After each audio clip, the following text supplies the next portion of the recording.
Hello साथीहरू, finally होइन म चाहिँ फेरि ट्री हाउस आइपुगेको छु। र यसपल्ट आएपछि चाहिँ यहाँ होइन धेरै चेन्ज भएको छ। चेन्ज के भएको छ भनेपछि त म हेर्दैछु है। अहिलेको भ्यू चाहिँ हेर्नु त यताको पसल पनि खुला छ होइन, पहिला पनि थियो तर त्यो थिएन। त्यहाँ एउटा घर पनि बनाएको छ अनि यहाँ चाहिँ बस्न लागि ठाउँ ठाउँमा।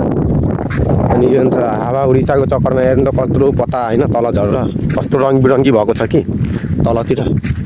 अनि गाछीको होइन पत्ताहरू पनि चेन्ज, नयाँ नयाँ पत्ताहरू निक्लेर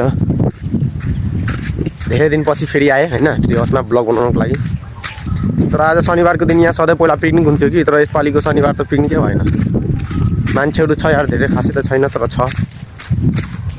अनि यता चाहिँ होइन एउटा नयाँ म हेर्न गइरहेको छु। नयाँ के छ भनेपछि त नयाँ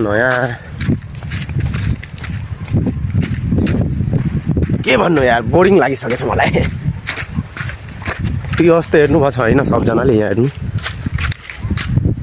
त्यहाँभित्र त जाँदिनँ, भित्र गएपछि टिकट कटाउनु पर्छ।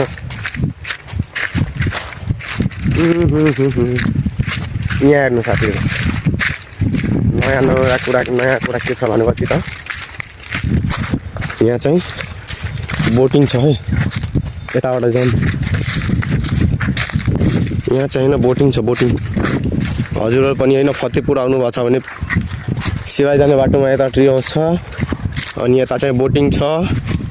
सबजना आउनु, बोटिङ सोटिङ गर्नु, ट्री हाउस उताको घुम्नु।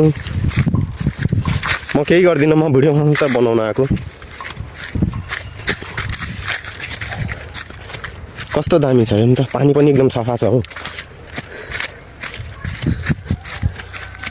ल यहाँ दुईवटा छ है बोटिङको लागि।